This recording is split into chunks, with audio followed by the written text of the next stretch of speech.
It's Paul Joseph Watson with Infowars.com, and I'm delighted to be joined by Sheila Martin, who goes by the YouTube name Sheila Aliens. And Sheila's YouTube channel, which has a staggering 25 million views, is a cornucopia of deliciously weird and mysterious subjects, a few of which we're going to touch on today. Sheila, welcome to the show. Hi, Paul. Thanks for having me. So, just to begin, tell us a little bit about yourself, how you got into all these bizarre subjects that are the subject of your YouTube channel, and the secret behind your 25 million plus viewer success. Okay, well, ever since I was a child, I've been interested in all things paranormal, ghosts, and stuff like that. When I was about 18 or started hunting UFOs. I started uploading my own UFO videos. Like, I have hundreds of them. And then after that, I kind of branched off into just all types of conspiracy theories and weird happenings. And I just gained a following somewhere along the way. As far as my view count, I just have a knack for finding things that, I guess, go viral. And I just post what interests me. And it happens to interest a lot of other people, too, at the same time. So I guess it's just the mystery of the unexplained. I mean, even though in a lot of the cases of the subjects that we're going to talk about, the answers remain elusive, they continually fascinate people simply because they're weird and bizarre and a bit different to their everyday life, I guess. Is that what you'd say?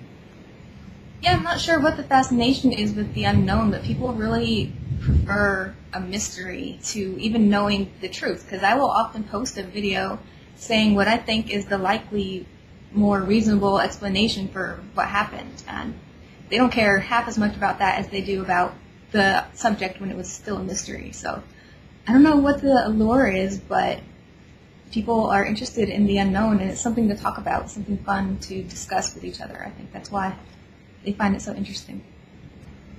And something that you've been focusing on recently, as have I, is these reports of mysterious booms plaguing Wisconsin. Obviously, a few months ago, there's been recent reports that they've come back again. Last week, we had similar reports out of New Jersey with residents there experiencing the same thing. And of course, the official explanation was that it was caused by a swarm of earthquakes, mini earthquakes, even though, of course, Wisconsin is a geologically inactive area, largely. And basically, nobody believed the explanation, did they? So what do you think is the most likely explanation behind these booms and what people have been experiencing? Well, there's different booms for different places, I think. But with Wisconsin, the official story was not that it was a fault line earthquake, but it was something to do with the type of ground, and it was thawing out or something weird. But the booms, from the descriptions, sounded like man-made booms. Like somebody is either maybe fracking or mining for gold, because there's a lot of gold recently discovered in the ground of Wisconsin. And maybe they're just covertly mining for gold. They don't want to tell anybody. Or it could be the underground bunkers that people like to insist are happening. So any of those seems more plausible than earthquake. I mean, that's kind of an insult to our intelligence, considering it was a 1 point whatever earthquake, and there's not an earthquake to account for every boom. So that's just kind of an insult to our intelligence. Well, the thing about it was, the residents in Wisconsin, in Clintonville and other areas, reported the booms before the USGS said the earthquake happened. So how can the boom, if the boom's caused by the earthquake, how can it precede the earthquake? I mean, that's, when you say insulting our intelligence, that's why most people didn't believe them. But again, as you said, 1.5. When I read what seismologists said about a 1.5 earthquake, they said that was so minuscule it would be felt faintly by people across one block, whereas these booms in Clintonville were being felt across whole areas of the town. Isn't that the case? Yep, they're audible too. So I don't know. It's definitely not earthquakes, in my opinion. As to what they really are is, I guess, anybody's guess. I was hoping that somebody would send a reporter out there to try to find out.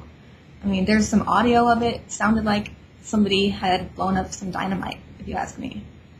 So it's all very fishy to me. Of course, CO2 sequestration, that's also known to cause man-made earthquakes. But, you know, the USGS just came along and said, yeah, swarm of earthquakes, doesn't matter that they happened after the booms, forget about that, let's just move on. And I did a video on this a few days ago, just hundreds and hundreds of comments from people across the United States reporting the same thing, so it's not just restricted to, you know, Wisconsin, New Jersey, it's across the whole country. And on a related subject, we've got these weird reports of bubbling swamps. Tell us about those. That's happening in Louisiana, a place called Bayou Corn. They're having, well, I guess swamp gas is a fairly normal thing, but they're having a lot more than normal, and in different places where it's not usually happening. But along with the bubbling, people are getting, their houses are rumbling, like the foundations are being shook. And this was in, like, between May and July, it's been happening.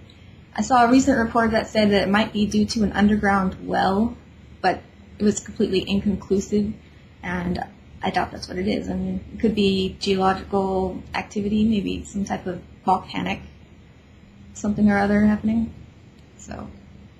And what, didn't they rule out, like, gas valves and all that kind of stuff? That was ruled out, wasn't it?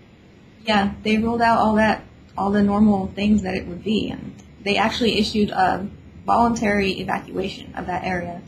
You know, what's the point of that? I have no idea, but yeah, it's getting pretty weird over there. Makes you wonder. And in Missouri, they've had loud booms too. I've actually found some police audio from the 8th of July where they're talking about a boom going on. So. There's some booms going on behind you. You said that's thunder though, isn't it? Yeah, it's monsoon season in Tucson, Arizona, so. Oh, really? Yeah. So separating the booms out, because there's another issue that's kind of riding on its coattails, and that is the strange sounds coming from the sky. YouTube over the past 18 months has been saturated with these videos about people recording, you know, everything from groans to trumpets. From what I could understand, a lot of it was the same audio clip played over and over again but put to a different video. There's obviously a lot of fakes out there, and a lot of them are taken from this movie in which, you know, it's like a Christian cult or whatever, and they're waiting for the end of the world. So they've lifted the audio from this movie and put it on random videos and called it, you know, strange sounds coming from the sky. It's mostly fake from my viewpoint, but what's your take? Is it end of the world hysteria, or is there something genuine behind it? I don't think there's much genuine behind the strange noises from the sky as far as trumpets and the weird metallic grinding noises. Those are definitely hoaxes. It started with Kiev, or however you pronounce it. It's a place in Russia. I fell for it when it happened in 2011. They posted a video. It has like 1 million views or something. It has the really weird sound that everybody yanked the audio from and started making additional hoax videos. And you can hear the same bird and then the same sound. But if you look up an instrument called a water phone, it actually makes the same noises. It's a really strange instrument, and that's probably what they used. So we're calling a hoax on that, but the booms, you know, you have to separate the two issues because they've been independently documented by experts, not just the USGS who said there were earthquakes, but also by independent audio engineers, which ties into the next question, which is, I like the fact that on a lot of your videos you remain skeptical. You offer, you know, down-to-earth explanations for a lot of it. Because as you know, with these kind of subjects, there's so much noise that the really important and real stuff often gets buried amidst all the hoaxes and the stuff that's basically impossible to nail down. So how do you avoid going down these rabbit holes of the fakes and the hoaxes, and how do you hone in, you know, laser-like on what's really important? I just have like a desire to know the absolute truth. Like when I started out, I just started from scratch, and I did go down some rabbit holes, and I still have my old videos where I got things wrong or I got too excited about something, but I leave them up because it shows me where I came from. But I just evolved. Like, you have to evolve eventually. You know, you can't keep being that way and being so naive. I mean, not everything is something crazy like you want to think it is. I mean, because you need to realize there are weird things happening on this planet, and you're not ever going to find out about them if you're too busy chasing regular stuff thinking it's something else.